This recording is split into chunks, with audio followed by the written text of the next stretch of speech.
Hello, everybody, and welcome back to Trading 101 on 6 Plus Plus. Tom, very lowest of men here, and I'm back once again to talk all things chaos today, looking at several of my favorite chaos trading units. If you haven't watched the rest of the series, this is a series focused all on the back and forth of primary trading in play in 40k and how you can get the most out of it. Different armies do it in different ways, and I think we've got real evidence of that in this set of units today. So I won't waste your time. We're going to get straight into it.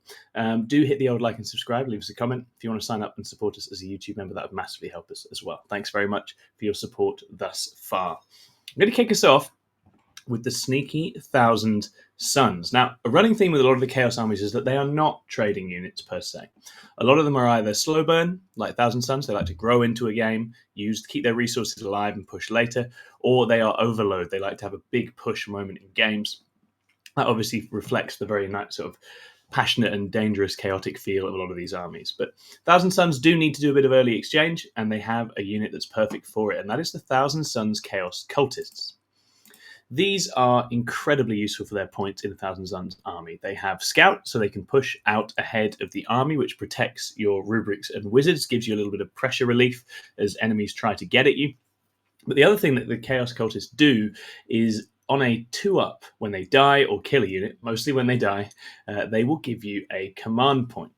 So this is fantastic in the early stages of a game for building up resources. Thousand Suns have an incredible set of stratagems in their index detachment. So being able to build up ahead of steam with more command points to use for that is really, really effective. They're dirt cheap. They have a little invuln, so they're slightly annoying to try and kill. And you can stash those in sort of important or dangerous areas of the board, force the opponent to commit to deal with them, get resources, and then use your rubrics, Magnus, whatever else you've got to cook the opponent's brains and roll forwards into the game. So I think the Chaos Cultists, absolutely invaluable. Definitely a shout out for Zangors and Zangor Enlightened as well. The trash and your use of it in Thousand Suns is absolutely crucial to winning games, but this is my personal favourite. Next up, we have the World Eaters. Now, the World Eaters go wide with 8-bound Berserkers, lots of cool units that push for melee. But I think one of their best and most effective trading pieces is actually the Humble Chaos Spawn. Now, Chaos Spawn have a 5-up, feel no pain. They're relatively tough, and they are quick as well. What you can do with World Eater's Thousand Spawn is once you've got the blessing that unlocks a boost to your Feel No Pain, the Chaos Spawn are on a 4-up Feel No Pain. This makes them incredibly annoying for skirmishers in particular to deal with, which forces more of a commitment. You can combo this in the Berserker Warband with the stratagem that when your unit is shot off of an objective, you can sticky that objective so it remains under your control. So this gives you flexibility into different armies, right? Combat armies are going to have to send a decent trading piece to actually get through the spawn. Shooting armies, if they just blast the Chaos Spawn off the objective, aren't actually going to deny you the point as long as you use the stratagem carefully, which is a great way of forcing them to put things nearer to your army, which then means you can trade up more effectively with your 8-bound, with Angron, with all the things that matter. So I think that the Chaos Spawn serves a really, really useful role, particularly with the Blessing buff to give it the 4-up Feel No Pain. It just makes them very, very irritating for the opponent to deal with, and they're worth their weight in gold. I absolutely love them. 2 or 3 squads in World Eaters feels really, really good. Moving it along to another slow grow army, a little bit like the Thousand Suns, it's the Death Guard. Now, the Death Guard take a while to get places, but once they're there, they like to stay. They don't tend to do back and forth on points. They like to secure the midboard really assertively, but they need to get a little bit of the early exchange and early casualties going to make sure that enemy shooting in particular is whittled down, so it's a little bit safer for your Plague Marines, your Death Shroud, all these kinds of things to stick their heads out.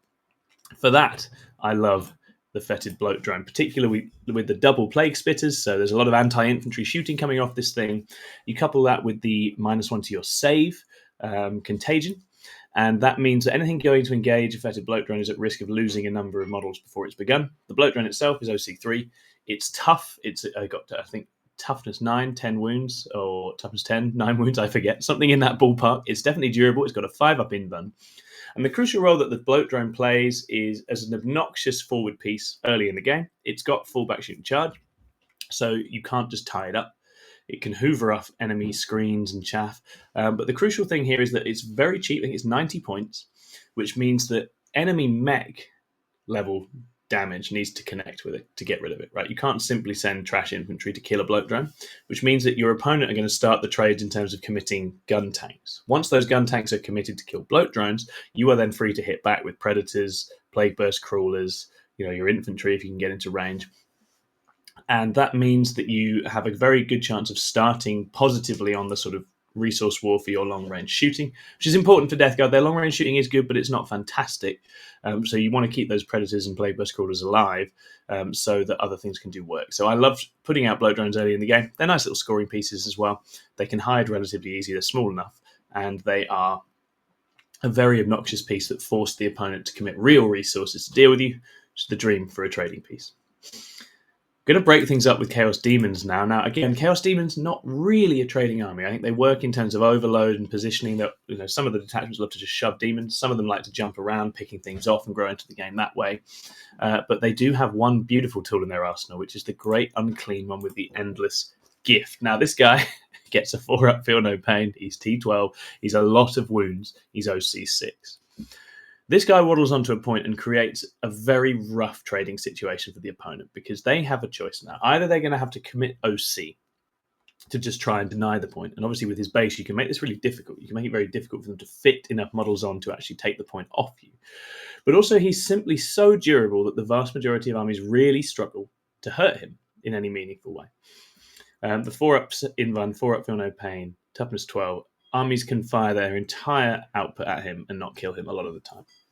This is a beautiful situation for the demons. It gives you a pivot around him. You can play other parts of the board with your teleporting, in particular in the original index detachment.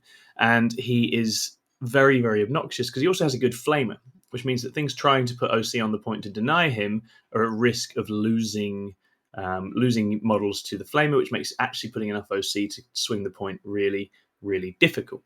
I love him. I think he breaks the rules of the sort of trading in primary game, forces real commitment from the opponent, can force a whole army commitment, which gives the demon player massive, massive agency to then counterattack with their slightly more fragile monsters and do massive damage. I think it's the best addition we've seen for the Great Unclean One. I'm loving how successful he is. I have 2 Great Unclean Ones. I've not used them in 10th, but I've played against them, and it's a real pest to deal with, so much so that it's actually going to be the topic of my next Counterplay plus because he is a pain in the ass. Wonderful unit, really, really effective. Taking it over to the Chaos Knights. Now, Chaos Knights, again, they have the same problem as Imperial Knights. All of their pieces are quite expensive. But I think one that really shines for the Chaos Knights is the Humble Carnivore. Now, the Carnivore has a lot going for it. It's a very dangerous melee unit, punches really hard, has a sweep for killing chaff, big weapon for killing sort of tanks and medium infantry as well. He can move 14, makes it really easy to get him onto objectives. He's a really good rapid ingress threat to go and threaten your opponent's primary on the far side. And another thing that he has going for him is that he's OC8. This is massive, right? There are a lot of things that really struggle to hold objectives against an OC8 Carnivore, especially once it's run onto a point and done damage. They're 140 points, so they're not cheap, but in Chaos Knights terms they are, and they make really good early exchange pieces, early primary threat, and again, a little bit like the Great Unclean One, they force a greater degree of commitment, which gives you counterplay. So I think the Carnivore is wonderful, and if you threaten an ingress with the Carnivore, you can also, as a Chaos Knights player, ensure that your opponent are having to throw out screens down the flanks, because otherwise, with that long move, you can ingress and take their objectives and play primary denial and primary trading with them as well. So I think the Carnivore is absolutely invaluable in Chaos Knights, and actually plugs in super well into Death Guard, into Chaos Space Marines, into a whole bunch of other armies doing a similar role, and can also just shove OC8 on a safer objective as well if you need it as well. So I think the Carnivore is absolutely wonderful unit. Really, really cool. Next up, we have the Warp Talons for Chaos Space Marines. So Chaos Space Marines can play trading. They can use Legionnaires, but again, they're expensive, right? Legionnaires cost the same as a bloat drone, 90 points these days. And I think one asset that is really effective in Chaos Space Marines to avoid early attrition is the Warp Talon unit. Now, these are hard to use, right? They've been nerfed quite a lot, so I think they are not quite as glorious as they were. But a 125-point Warp Talon unit can essentially bully and kill most small units in the game. very happily, and then uses its warp strike ability to go back up into the sky, ready to be rapid ingressed in again somewhere else to clear something out. Now, this is resource intensive. You're going to be spending CP to ingress the unit. You might need to be spending CP to advance and charge it to get it where it wants to go. But if you play a Warp Talons unit effectively, and you can use a Brick of 10, though it's more expensive now, essentially it's going to give you the ability to repeatedly get at the opponent, strip away their light assets, like chaff, take them off objectives without actual loss to your material, which I think for an army like Chaos Space Marines, which likes to push a big overload at some point in the game, is really useful because it means you can conserve your resources until the time is right to do that. So I'm still a massive fan of Warp Talons. I think a lot of the meta is maybe more hostile to it than it used to be. But when one of these units starts doing its thing and starts yo-yoing, some armies really, really struggle to deal with that. Setting it up so that you can do that effectively is going to be absolutely key. There we have it, guys. A whole range of different approaches for the Chaos armies in terms of trading, and I think very interesting armies to actually try and practice trading with, because it's definitely a little bit harder than some of the others. They don't have that same go-wide trash that the Xenos, for example, had in our previous episode. Thank you very much for watching. I've been really enjoying these. I'm excited to do the final one, which will be looking at all the special flavors of Space Marines and the trading units available to them, casting an eye over some of the niche choices. I'm really excited to do that one. Thank you for supporting 6++.